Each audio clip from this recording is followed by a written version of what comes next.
Agradecemos a Maria da Graça por nos trazer de uma forma tão aparentemente simples de entender, com palavras que nos chegam de forma bastante tranquilas, um assunto que realmente é bastante complexo, importante e atual. E o mais interessante de tudo que mostra até o caminho de como evitarmos e sairmos de uma situação dessa. Graças a essa maravilhosa doutrina que temos. Pegando já um gancho até no que ela falou no finalzinho, que a gente exercitando a caridade, o amor ao próximo, isso aí é um grande passo, um avanço para sairmos desse problema. No sábado que vem, dia 5 de abril, será a equipe que faz as visitas aos asilos, está convidando aqueles que quiserem participar. Reúne-se aqui no estacionamento da Sociedade Espírita Mensageiro da Paz às 13h30 e saem daqui em direção aos asilos. Então, aqueles que desejarem integrar esta equipe estão todos convidados, poderão trazer algum alimento, alguma coisa que é oferecido a essas pessoas, um lanche no meio da tarde, né? Então vão fazer a visita, levam doações, e principalmente amor, e é oferecido também um lanche, faz uma confraternização com as pessoas idosas. Outra coisa, nos domingo que vem, dia 6 de abril, teremos aqui em nossa casa a palestrante Ana Geice Guimarães, mãe da Anete Guimarães, que esteve aqui domingo passado. No sábado também? É dia 5 e dia 6, sábado e domingo. Sábado às 20 horas e domingo às 10 horas. Sábado às 20 horas e domingo às 10 horas.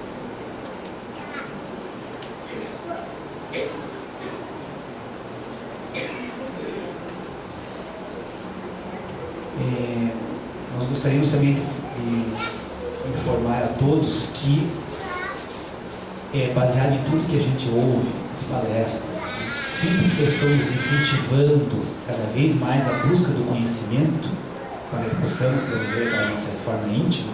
Esta casa ela preza particularmente pelo estudo. Então existem grupos de estudos para todas as faixas, todos os níveis e todos os gostos durante os dias da semana, tanto à tarde quanto à noite. Então, aqueles que desejarem informações mais detalhadas, no jornalzinho A Paz, que encontra-se na recepção, tem uma grade completa de todos os estudos desta casa, bem como também as palestras. Então, é só se informar melhor ali, que teriam para todas as pessoas, para todos os níveis. Nós gostaríamos também de informar que nós temos aqui, para aqueles que estão vindo há pouco tempo na casa, nós temos no andar superior a nossa biblioteca e a videoteca, com vários títulos de obras espíritas, algumas até não espíritas, mas de conteúdo moral bastante elevado, bem como filmes e palestras. É só entrar em contato com a pessoa responsável para fazer um cadastro e emprestar. Temos aqui no andar terra a nossa livraria, com muitos títulos sobre vários assuntos interessantes. Esse aqui, por exemplo, é um livro que consta na nossa livraria, Jesus no Lar, do Chico Xavier. Eu posso dizer que é um livro fantástico, porque eu tenho em casa, quando a gente faz o culto do Evangelho no lar, com as crianças, a gente lê esse livro, é um livro muito gostoso e muito bom. Um outro bem conhecido é o Fonte Viva, está num formato novo, muito bonito também. Um outro que encontra-se na livraria, do Divaldo Franco, Em Nome do Amor, Mediunidade com Jesus. E nós recebemos também aqui para fazer alguns sorteios. Teve alguém que frequenta aqui que adquiriu alguns livros e colocou para doação para fazer um sorteio, e alguns que a própria livraria colocou à disposição.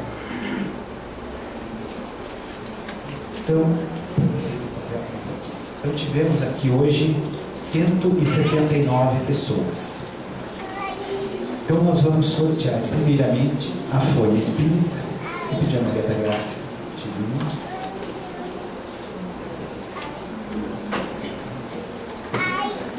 Número 91. Quem está com 91?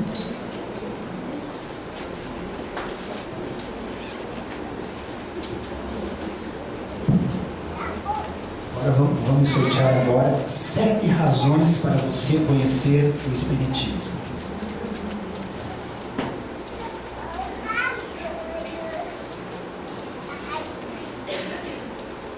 Cento e 127.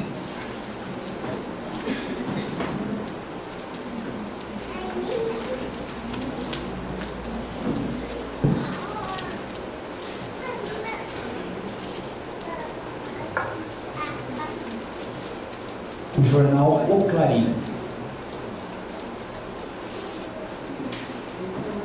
144.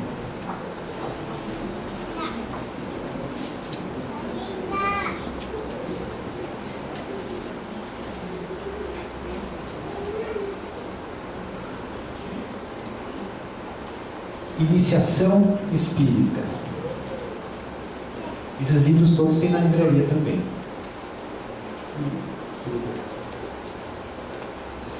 146.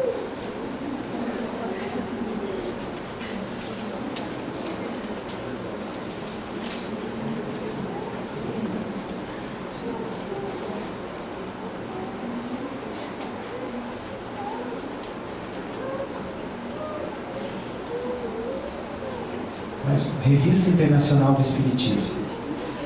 Acho que tem bastante. 133.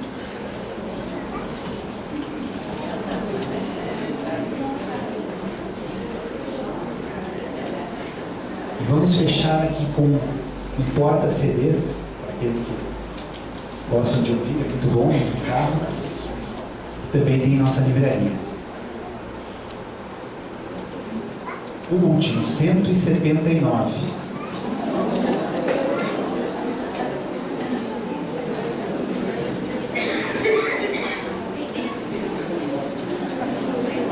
Não está? Vamos mais um. 159. A depressão no dicionário é ato, efeito de deprimir, de se encolher, de voltar-se para si, estado de desencorajamento, de perda de interesse. Então a pessoa se fixa e fica naquele mundo envolvido por si só. Deprimir, abatimento moral, tristeza e melancolia. É uma fixação dentro do nosso psiquismo. Nós entramos para dentro de nós com pensamentos negativos, achando que o mundo externo está contra nós. É como se nós não merecêssemos receber um não. No diagnóstico aparece um destaque. No diagnóstico, quando se trata da parte psicológica ou psiquiátrica. A redução do humor, tristeza, desmotivação, perda progressiva de sentir prazer, estreitamento vivencial, a pessoa vai se encolhendo, vai vivendo aquele mundo dentro de si mesmo cada vez mais, ou mesmo a perda da capacidade de sentir prazer. Todo ser humano tem uma necessidade de sentir o prazer da vida, de viver. E a depressão faz com que a pessoa se encolha dentro dela, achando que realmente não tem mais motivo para poder interagir e viver socialmente e até consigo mesmo. Então, vamos lá algumas estatísticas. Olha, pasmem vocês, atinge cerca de 15 a 20% da população mundial e é cada vez mais diagnosticada em todo o mundo, abrangendo todas as camadas sociais. É grave, é a doença do século. O que será que está acontecendo isso conosco, que nós estamos sofrendo esse encolhimento? Nós percebemos que a ciência, ela teve um grande avanço. De 100 anos para cá, a tecnologia nos ofereceu um grande conforto, aonde nós temos hoje facilidades para acessar o conforto, o prazer da matéria. Por outro lado, nós estamos vivendo uma crise moral, aonde acreditamos que somente esse prazer da matéria pode realmente suprir as nossas necessidades. E nós precisamos agora desenvolver o nosso lado moral. Nós estamos sofrendo uma crise moral a nível mundial. Precisamos rever as nossas posturas, as nossas convivências, como é que nós estamos lidando com o social, a fim de que possamos equilibrar esse lado da ciência, que é muito importante para todos nós, mas precisamos trazer esse lado moral para que possa haver um equilíbrio no nosso psiquismo. Existe aí uma desvantagem moral dentro de nós, e com isso acreditamos que aquilo que a vida nos oferece tem que ser como nós queremos e não como ela nos dá. Então, quando recebemos um não em relação às nossas expectativas de vida, nós nos encolhemos e aí desenvolvemos esse sintoma. Percebemos nos estudos que o sintoma, ele pede uma transformação na nossa alma. Não é algo que deveremos fugir, mas é algo que deveremos enfrentar. Quando temos um sintoma, tanto físico quanto psicológico, a vida está nos pedindo uma transformação íntima. Enquanto não nos transformarmos, o sintoma vai permanecer dentro de nós. O problema incide preferencialmente em adultos jovens e de meia idade.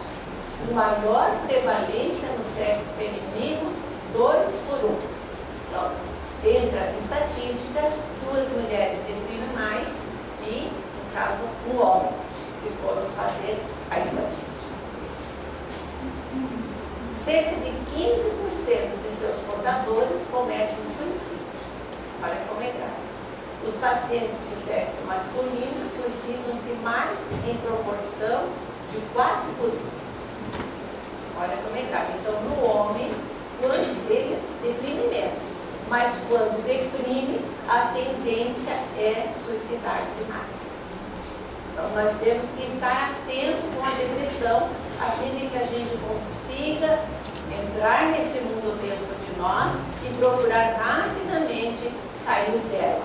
Sair dela significa rever a nossa caminhada, as nossas posturas, o nosso comportamento, as nossas atitudes morais que nós estamos vivendo.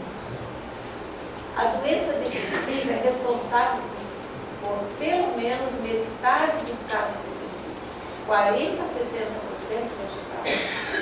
Então, nós observamos que os suicidas quase sempre vêm de um processo depressivo. Por isso que deveremos já observar antes que possa agravar aquela situação. O processo de adoecimento, como é que ocorre? Por que nós adoecemos? A causa das doenças, tanto as mentais quanto as físicas, estão no espírito doente que ainda somos. Nós ainda trazemos uma doença grave dentro de nós. E que no Evangelho diz que se não tivéssemos essa doença, já estaríamos em um patamar evolutivo muito maior. A doença é o egoísmo ou o orgulho. Sempre que nós nos fixamos no egoísmo ou no orgulho, nós adoecemos. A doença é um processo de bloqueio nas energias que compõem o ser humano, espirituais, psíquicas e emocionais. Somatizadas, desarmonizam a mente. O que ocorre? Os nossos pensamentos, quase sempre, nós trazemos dentro de nós ideais. Aquilo que nós acreditamos que seja verdadeiro para nos fazer felizes. Percebe? Nós criamos como se fosse uma ilusão dentro de nós, um ideal. Se ocorrer assim, assim e assim, eu serei feliz. Aí a vida não me dá na maneira que eu imagino. E aí o que ocorre? É um não bem grandão que a vida dá para mim. Esse não faz com que eu me encolha para a vida. Como ousa dizer não para mim? Porque eu criei um ideal. E percebo que esse ideal que eu crio, para mim, é verdadeiro. Para mim, eu acredito realmente que é o que eu mereço, é o que eu devo estar. Porque o nosso olhar é muito limitado perante a lei divina. Quase sempre o nosso olhar está fixo nas questões pessoais minhas, naquilo que é bom para mim, aquilo que me dá conforto. E quando eu me fixo nessas ideias, então eu limito a minha vida. Eu tenho que ter esse espaço para que eu possa ser feliz. A vida me dá outras oportunidades, outros espaços.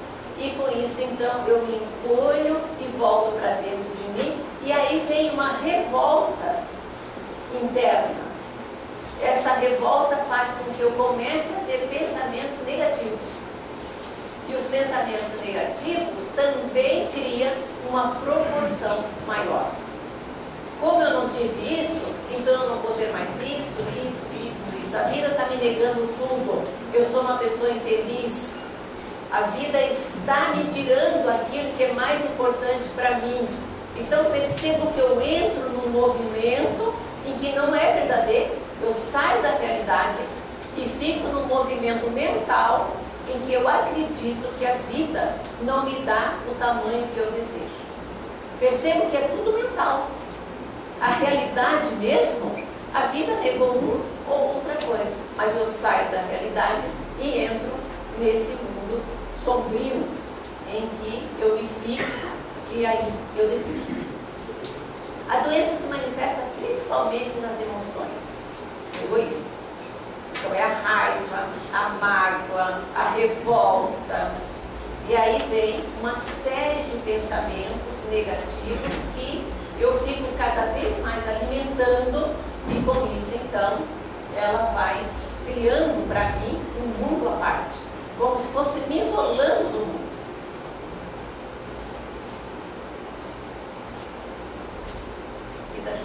Departamento seletivo da mente bloqueia automaticamente muitas das ações desagradáveis que são arquivadas em setores especiais, mesmo antes de analisadas devidamente, conforme seria de esperar-se.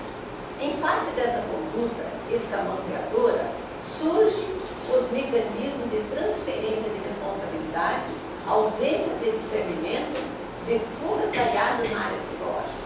O que ela está dizendo aqui? Que quando nós temos uma situação, quase sempre nós fugimos dela.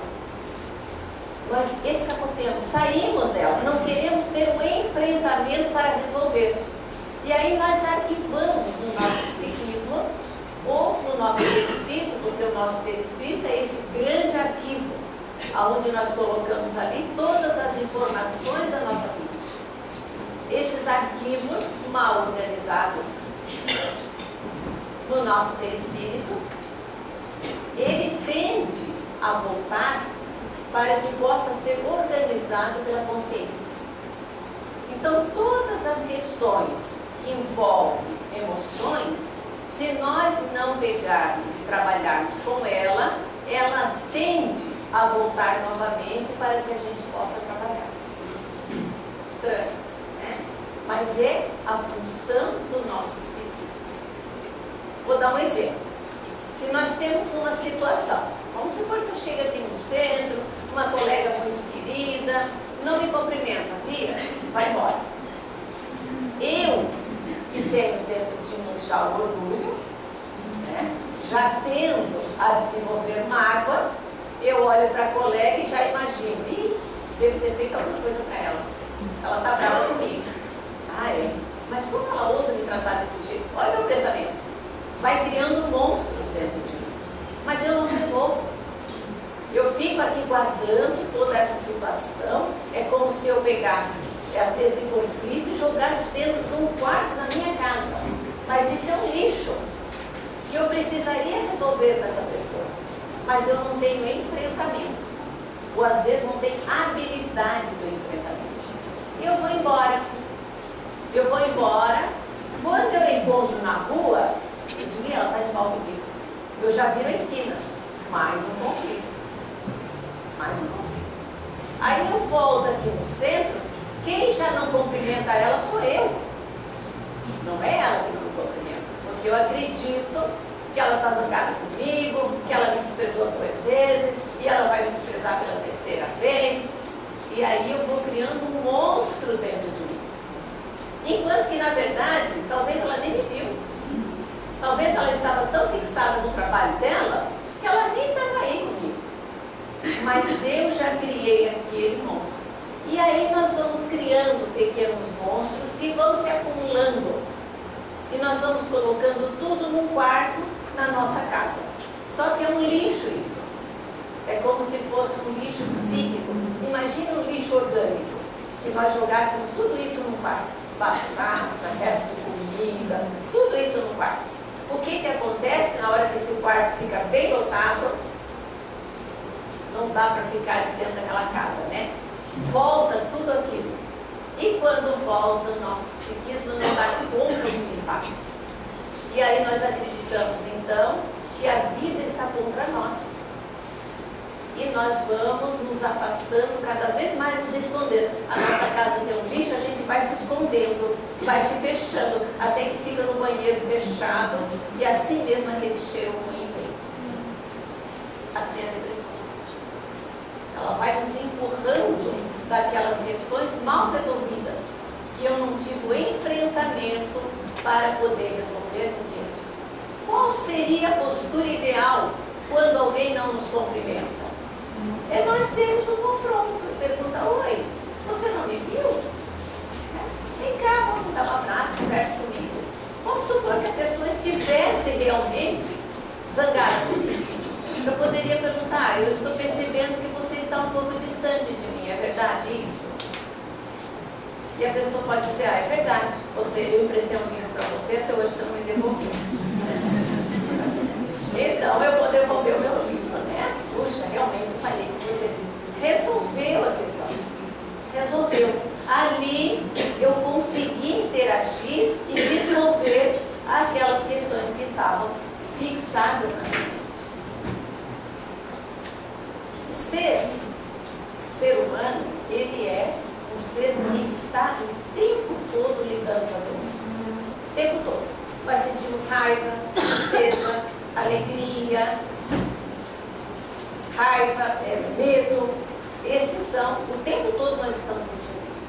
A emoção é uma reação intensa e breve do organismo a uma situação inesperada, a qual se acompanha de um estado afetivo de conotação penosa ou agradável. Então, veja como a lei divina é sábia. Quando eu sinto alguma coisa, o meu corpo já mostra para mim. Ou acelera o coração, ou eu fico gelada, ou eu fico tremendo. Então, a emoção me dá uma situação física para que eu possa ter contato e administrá-la. Então, o tempo todo, eu estou lidando com essas emoções a respeito das questões que a vida me dá. Só que nós sentimos, mas nós recusamos a emoção. Nós jogamos de volta. Nós não temos aquele contato de observar e dizer, o que eu estou sentindo? Eu estou gelado, eu estou com medo. Ah, é mesmo. Por que eu estou com medo? Então, eu não faço esse movimento interno para que eu possa trabalhar com as emoções. Eu vou, na verdade, escondendo ela. Se a mão está gelada, eu faço ela se aquecer e acabou. Se o meu coração está batendo, eu seguro o corpo físico, mas não entro em contato. Se eu não entro em contato, eu estou recusando uma situação. Se eu estou recusando, eu estou colocando dentro do meu corpo. Dessa maneira, então, nós temos o ser consciente, que a gente chama de ego, que é aquele que comanda todas as nossas vontades, o livre-arbítrio. O ego, ele recebe a informação passa para o inconsciente e o inconsciente então dispara as emoções principais, as emoções mais primárias, ok? O medo é uma delas. Nós temos medo. Aliás, o medo já vem desde o nosso primarismo, porque o animal tem medo. Então nós trazemos em nossa evolução o medo. Mas nós temos a tristeza também, a raiva e a alegria. Essas são as emoções primárias. Se nós trabalharmos com ela, nós poderemos transformar essa energia em energia saudável. Como é que nós vamos trabalhar? Se não trabalharmos, o que pode acontecer com o medo? Pode desencadear uma fobia. Eu sinto medo, escondo porque estou com medo e crio a imagem que tem um monstro que está para me atacar a qualquer momento. É muito simples, às vezes eu vejo um barulho na minha casa, o medo é tanto que eu não vou ver. E aí eu começo a criar imagem. Ah, deve ter entrado um ladrão. E ele deve estar com 2 revólveres. Ah, no mínimo ele vai me atacar a qualquer momento. E aí eu vou me encolhendo, em lugar de observar com cautela, levantar e conseguir dissolver essa realidade que às vezes caiu lá no objeto que nós deixamos, né, de uma maneira lá muito fixa, e era somente aquilo. Mas nós começamos a criar. Quando aqueles não criam, o medo dos espíritos. Ai, minha casa está cheia de espírito, eu vou ser atacada a qualquer momento. E aí se sente mais inseguro ainda, porque sabe que os espíritos podem estar em todo lugar e a qualquer momento vai atacá-lo até no quarto onde ele se encontra. Então nós começamos a criar movimentos e que na continuidade nós vamos então criando cada vez mais que podem desencadear a fobia. Claro que a fobia está muito ligada à culpa, porque nós acreditamos, e é verdadeiro, registramos que quando nós cometemos um ato que agrava ou que agride a lei de Deus, nós teremos que reorganizar perante a lei. Não é a culpa em si, mas é o reajuste com a lei divina. Como nós não temos esse enfrentamento para reajustar imediatamente, nós criamos ali uma pendência, aonde eu terei que me reajustar com a lei divina sobre aquelas questões para que eu possa me organizar perante Deus. E a culpa é uma delas que nós vamos falar mais na frente, como lidar com ela. A tristeza ocasiona a depressão, porque eu fico naquele mundo, já falamos sobre ela, e aí então ela vai me encolhendo a ponto de deprimir. A raiva pode gerar a violência e a alegria a euforia. Então tudo aquilo que está em exagero dentro das emoções pode desenvolver sintomas. E esses sintomas é um alerta para que eu possa transformar a minha conduta e aí sim transformar o medo em prudência. Então eu vou lidando com o medo até que ele possa ser uma energia boa na minha vida. Então aí eu começo a ter esse equilíbrio. Eu tenho medo, o que está acontecendo, eu entro na realidade, administro esse medo. A depressão, ela nos traz para a introspecção. Voltar-se para dentro de si, se ver, se observar. Nós vivemos um mundo muito externo, muito do ter e não do ser. A nossa fixação, porque o mundo está nos oferecendo facilidades. E para nós, então, é muito mais fácil nós estarmos vivendo externo do que vivermos interno. Só que, por outro lado, o ser humano está num processo de transformação. Nós não queremos a regeneração, não queremos um mundo melhor. A nossa sensibilidade está aumentando. Então, as questões externas já não atendem mais as nossas necessidades espirituais, as nossas necessidades morais. E aí nós criamos um conflito, porque o ter já não resolve mais dentro de nós. E aí nós estamos em busca de um ser que nós ainda não temos uma noção exata, não temos um contato exato do que é o ser. Então a introspecção nos faz voltarmos para dentro, faz com que a gente se olhe, se enxergue e se observe perante essa lei maior. A violência pode se transformar em ação lúcida, a euforia em entusiasmo. Então essas energias primárias, essas emoções primárias, quando trabalhadas, ela torna-se uma emoção que vai nos auxiliar para que a gente possa ter posicionamento na vida. Dessa maneira, então, é comum encontrar-se na depressão uma forma de tristeza, porém doentia, irresistível, sem causa que a justifique. A depressão é, por isso mesmo, perigosa, porque pode apresentar-se sutil, mascarada, agravando-se na sucessão do tempo ou surgindo em um surto perturbador de graves consequências. Então, ela pode surgir a qualquer momento. Qualquer momento em que eu comece a entrar nessa tristeza, e de repente eu me encolho para a vida. O quarto está tão cheio de questões que eu não consigo administrar. A depressão é um transtorno mais profundo, no qual diversos fatores contribuem para a perda da afetividade, da alegria e para o mergulho no ensimesmamento, no total desinteresse da existência. Observe que a pessoa depressiva, ela se afasta das pessoas que ela ama. Olha que tristeza. Ela não consegue mais movimentar o seu próprio amor. É como se ela se isolasse moralmente perante os seus familiares, amigos, pessoas próximas. Ela se isola do mundo. Se nós não movimentamos o nosso amor, nós estamos distante da nossa centelha divina. Todos nós trazemos conosco uma centelha divina, o céu, esse lado em que nós temos a capacidade de movimentar o amor. Se nós não movimentamos o amor, nós ficamos envolvidos pelo ego. Como o ego está no processo doentio, nós ficamos ali girando no mesmo movimento o tempo todo. Então nós precisamos ter um alerta. O que nós estamos fazendo com esse potencial divino que nós carregamos dentro de nós?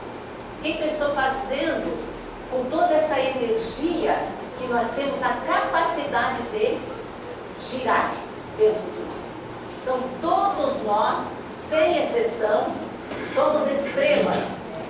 Nós temos a capacidade de conseguir gerar luz. Mas o depressivo, ele se envolve no seu mundo e para de ter esse movimento da afetividade, da amorosidade. É um processo doentio que precisa ser amparado, nós precisamos acolher, nós precisamos envolver o depressivo com amor, a fim de que ele consiga despertar também o seu próprio amor dentro de si. Ideias demoradamente recalcadas que se negam a externar-se, tristezas, incertezas, medos, ciúmes, ansiedades, veja, cai num mundo totalmente sombrio, aonde acredita que a vida está negando tudo aquilo que ele deseja. Percebe? É como se ele se isolasse do mundo. Nós temos muita dificuldade de lidar com o não. Nós temos dificuldade de dizer o não para o outro e temos dificuldade de receber o não. E com isso, então, nós vamos misturando muitas vezes aquilo que nós não queremos, que nos sentimos invadidos, mas não temos a coragem de falar para o outro: não faça isso para mim, por favor, não diga assim. Isso me faz mal, isso me incomoda. Nós temos dificuldade de ter esse enfrentamento com habilidade para dar limite para o outro e dar limite para nós. Nós temos esse movimento em que nós procuramos camuflar o tempo todo as nossas relações. Não temos essa coragem de entrar na nossa realidade e falar, não, isso me incomoda, isso eu não quero para mim. Ou, não faça isso, por favor, porque isso ainda eu não consigo lidar. Então nós precisamos, veja, o depressivo, ele sai do mundo real e fica no mundo imaginário. E ele precisa voltar para o mundo real. Então, o que ocorre? Nós erramos ainda. Todos nós estamos sujeitos ao erro. Por que nós erramos? Porque nós estamos aprendendo. Se nós fôssemos seres perfeitos, nós não erraríamos. Como nós somos imperfeitos, nós erramos. E quando nós erramos e conseguimos trazer para a consciência, trabalhamos com arrependimento, procuramos perceber essa tristeza e reparamos, nós conseguimos fechar o ciclo dentro de nós. Veja, nós erramos, trazemos para a consciência, nos arrependemos, vem a tristeza, normal essa tristeza, normal, mas nós reparamos. Em que momento cria depressão? Quando nós erramos, trazemos para a consciência, e aí vem a culpa e o remorso. Como eu pude fazer isso? Como é que eu pude agir dessa maneira? Eu que sou tão bom, eu que sou tão perfeito, eu que sou tão especial. Veja, eu já tenho uma ideia de que eu sou alguém superior. E aí eu me pulo, porque eu errei. Vem o remorso, cria uma ideia fixa, e aí vem a depressão. Então nós precisamos trabalhar com os nossos erros e ir nos ajustando enquanto estamos a caminho, disse Jesus. Aprender a perdoar o outro e nos perdoar.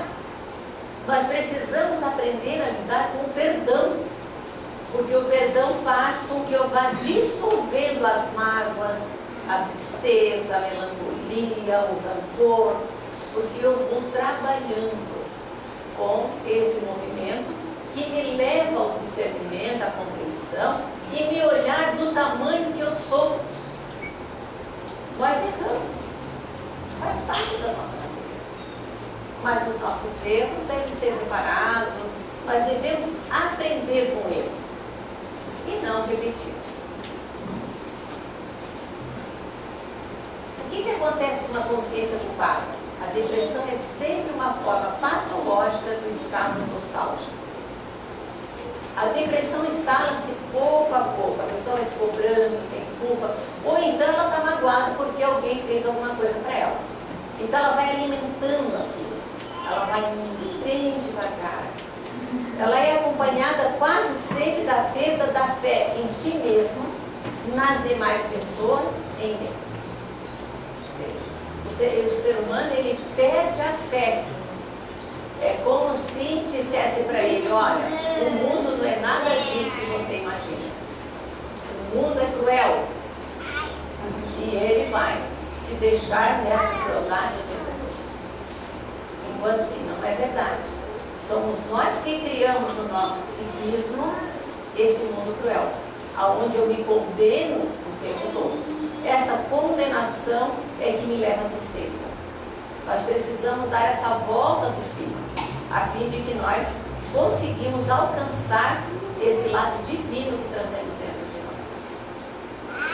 A necessidade dos enfrentamentos faz parte da existência humana, sem os quais o processo de crescimento interior ficaria interrompido, dando lugar a transtornos profundos de comportamentos que se transformariam em patologias de dissolução. Perceba o que ela está dizendo. Nós temos atitude. Nós enfrentarmos, resolver as questões. E para isso nós precisamos entrar na realidade. O que eu estou pensando nesse instante é verdadeiro? Essa é a primeira pergunta que eu tenho que fazer. Quando eu entrei no centro e a pessoa não me cumprimentou, e eu achei que ela estava zangada, brava comigo, e fiquei triste, fiquei ali distanciada. Primeira questão que eu tenho que perguntar para mim, é verdade o que eu estou pensando? Eu não sei. Porque na verdade ela só não me cumprimentou. Só isso que aconteceu. Então, tudo aquilo que eu crio não é verdade. É o que a minha mente está achando. Ah, mas eu acho. Tá, mas eu acho é a realidade? Não. O que eu preciso fazer então? Eu preciso ter esse enfrentamento, conversar com a pessoa. Ah, eu percebi que você não me cumprimentou. Aconteceu alguma coisa? Olha que simples. E fácil. E a pessoa pode dizer, não, eu nem vi você. Desculpe, vem cá, quero te dar um abraço. Simples.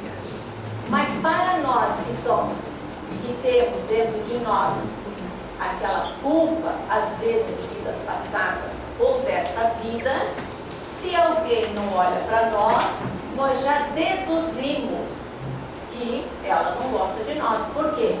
Porque nós não gostamos das nossas atitudes que nós fizemos.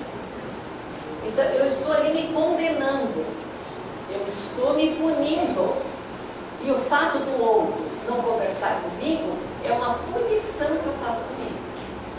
Eu não mereço, eu sou culpada. O culpado tem que ser condenado o tempo todo.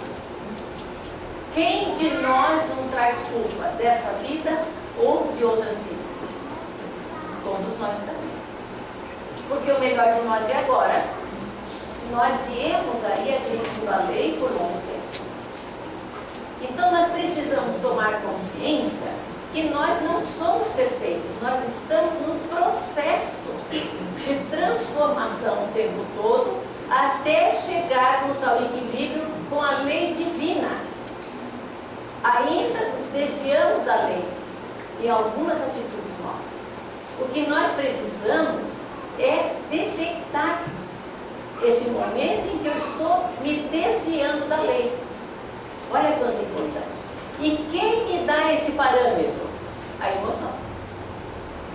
Se veio raiva, se veio tristeza, se veio medo, é porque tem algo ali dentro de mim que precisa ser transformado.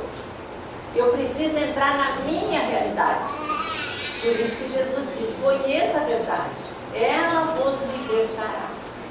Eu preciso conhecer a minha verdade. O que é que ainda me causa tristeza? O que me causa raiva? O que me causa medo? O medo e a raiva estão muito juntos, estão muito próximos. Porque ou eu ataco ou fujo. Às vezes eu ataco de medo, às vezes eu fujo de raiva. Então eu estou muito próximo dessas emoções.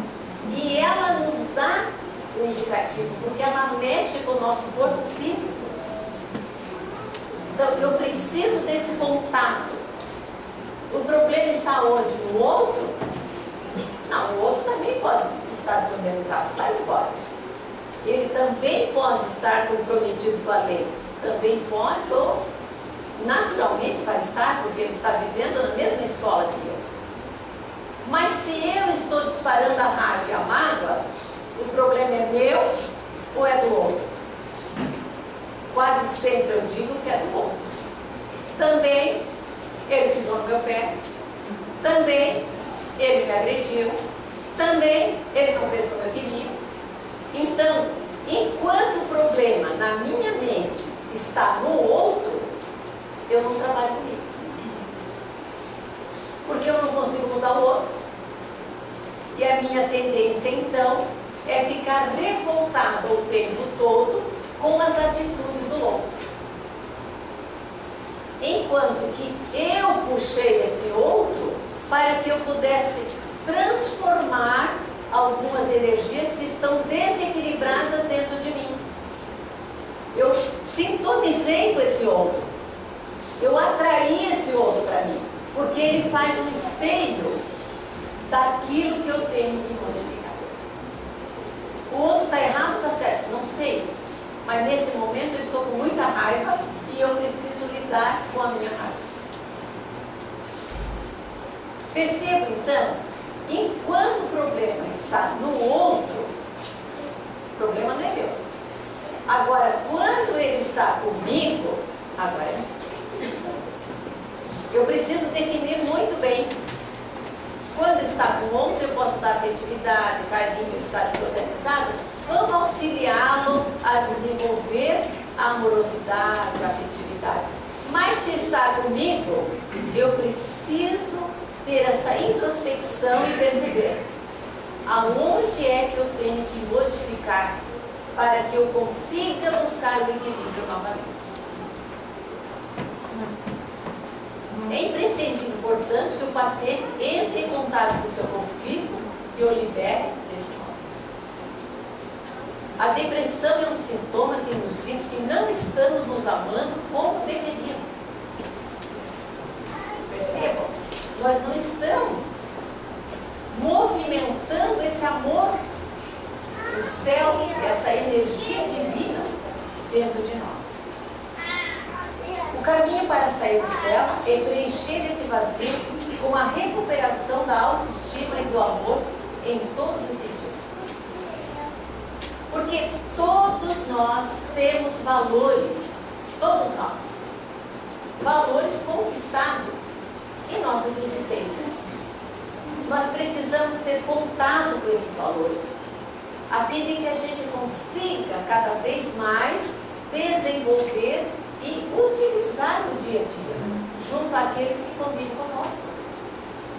Se nós fizermos uma retrospectiva, nós vamos perceber que nós já conquistamos algumas virtudes, não inteiras, mas nós já temos movimentos em que nós conseguimos movimentar este amor em relação a nós e ao outro. O amor para conosco é nos observarmos, é perceber tipo de pensamento eu estou alimentando. Porque perceba, quando eu estou com pensamento negativo, uma raiva, uma mágoa, qualquer outro movimento negativo, eu estou registrando isso no meu perispírito.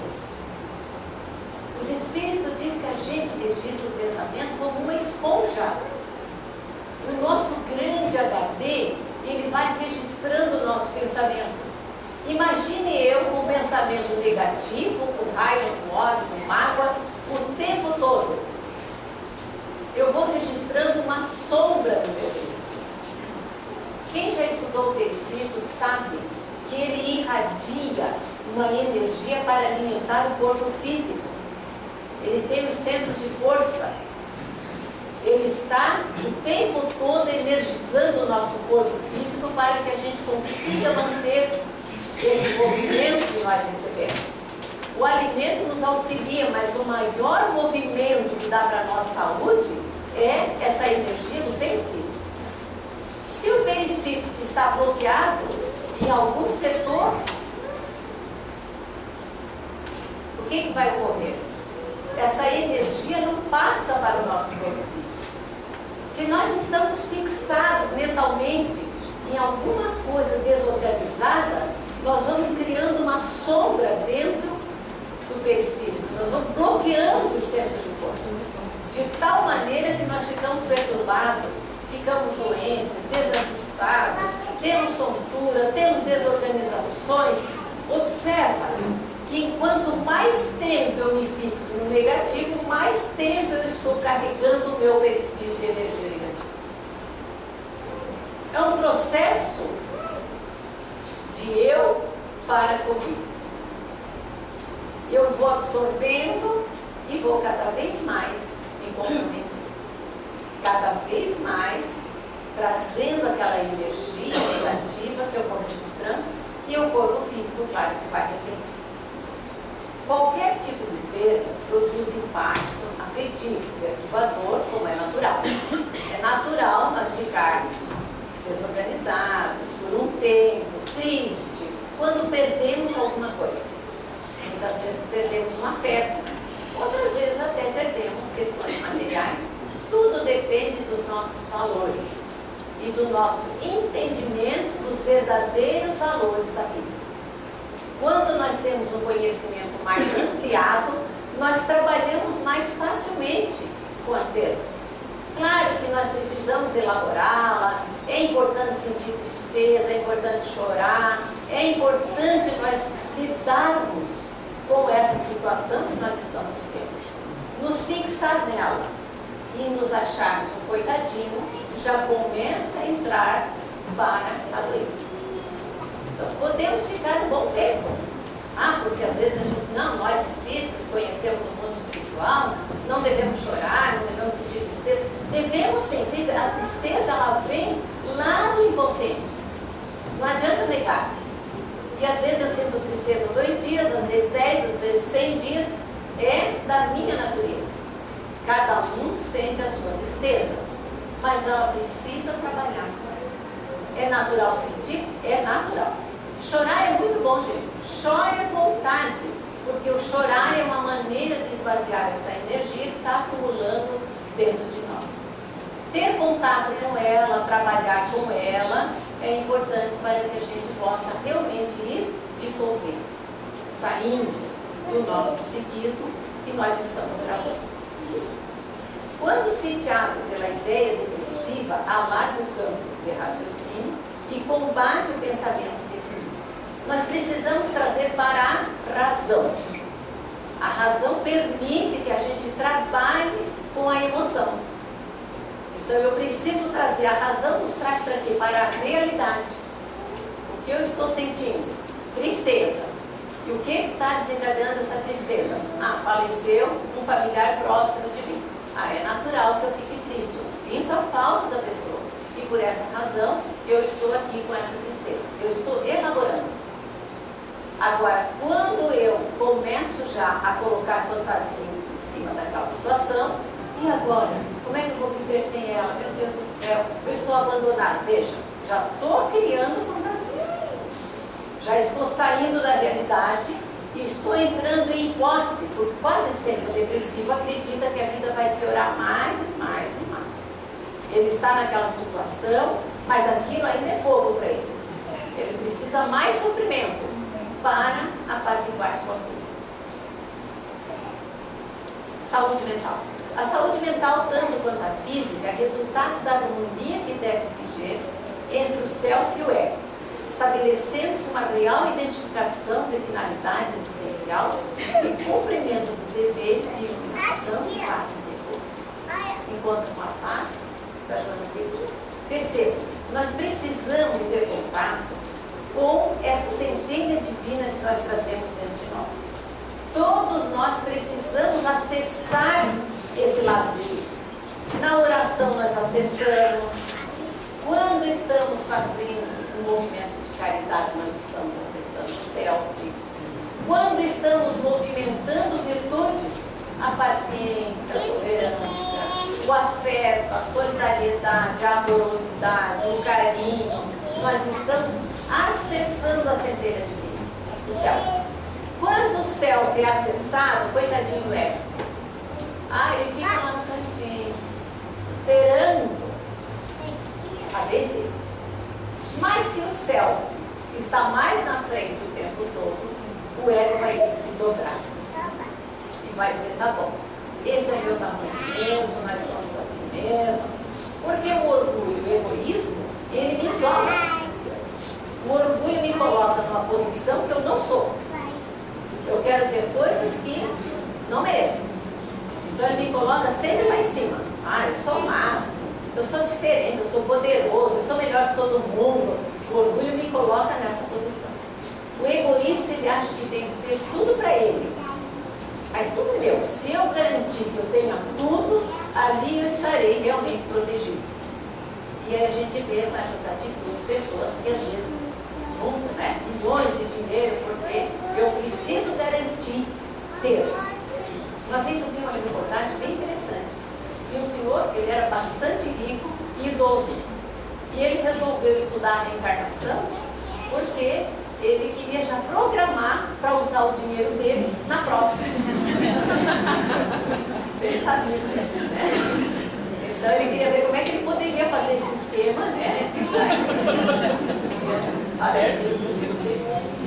Olha o ter, A preocupação do ter, que não do ser. E o ter sai da mão da gente, esvazia. Nós perdemos. O ser não, nós levamos para nós. Então, tudo aquilo que nós temos não é nosso. Agora vocês vão me bater, né? Não é nosso, nem nosso corpo nos pertence. O que nós vamos levar é o que nós somos, é o ser. O que nós somos é o céu. Porque o ego é construído em cada encarnação. Claro, dentro do nível de consciência que nós estamos trazendo. Mas a nossa personalidade é construída com os nossos pais. Então o ego também é passageiro, porque nós temos somas de personalidades quando desencarnamos. Mas o self não. O self traz a essência divina, a centelha divina. Enquanto mais eu desenvolvo, mais potencial eu carrego para as próximas vidas. Talvez esse senhor precisava saber dessa teoria, que nós não temos que ter mais cedo. Abre-se o amor e combaterás a ocorrência depressiva, movimentando-te em paz na área da afetividade com o pensamento de Deus. Evita a hora vazia. Leituras edificantes. Oração. A oração é um dos maiores recursos que nós trazemos. Porque quando nós entramos em contato com o mundo espiritual, ele nos atende. Eu lembro uma vez, no livro de André Luiz, acho que é Ainda Terra no Céu, que existia uma equipe que estava se preparando no mundo espiritual para atender nós encarnados. E André Luiz perguntou: a quem vocês atendem? E eles responderam: àqueles que querem. Se não pedimos. Nós precisamos aprender a pedir, a agradecer, para que possamos desenvolver esse lado divino dentro de nós. A doutrina espírita, ela traz um grande recurso, porque ela amplia a nossa visão de vida. O espiritismo oferece um valioso arsenal de experiência e de conhecimentos que capacitam para os enfrentamentos internos e os refregas externos, preparando para a valorização da vida, o autoconhecimento, a fim de penetrar na área onde dormem as seguras diretrizes para a felicidade que devem ser despertadas. Então a doutrina espírita, ela amplia a nossa visão. Quando desencarna o familiar nosso, nós já temos aquele olhar, tem alguém acolhendo ele do outro lado. Ele foi somente para outra dimensão. Um dia nós o encontraremos. Não atenua a nossa tristeza? Atenua, nós vamos sentir tristeza, mas vai atenuar, porque ela amplia o nosso conhecimento. A cura real de qualquer paciente reside na sua transformação moral para melhor, porquanto pode recuperar a saúde física, emocional e mesmo psíquica. No entanto, se não aceitar a responsabilidade de auto-iluminar-se, logo enfrentará novos problemas e situações desafiadoras. Que a Joana nos diz. Então a cura real é realmente nós procurarmos essa auto-iluminação.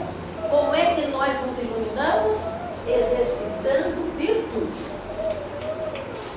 Paciência, tolerância, solidariedade, amizade, amorosidade. Ah, mas eu não tenho isso, cara. Eu não tenho. Lógico, ninguém tem isso. Mas nós podemos fazer exercício. E no início é com ardor. Ainda não é com amor. No início eu estou ali intolerante, estou me segurando. Novamente esse trânsito, mas eu vou aceitar, porque eu não posso mudar esse trânsito. Então, eu seguro no volante, ponho uma musiquinha, respiro fundo, e aí eu vou me transformando. Em lugar de ficar xingando, brigando, novamente entrando naquela sombra. E para terminar, depressão, alma querida. Se tens apenas tristeza, se sentes indefesa, contra a mágoa e dissabor, sai de ti mesmo e auxilia aos que mais sofrem na estrada. A depressão é curada pelo trabalho do amor. de Deus na minha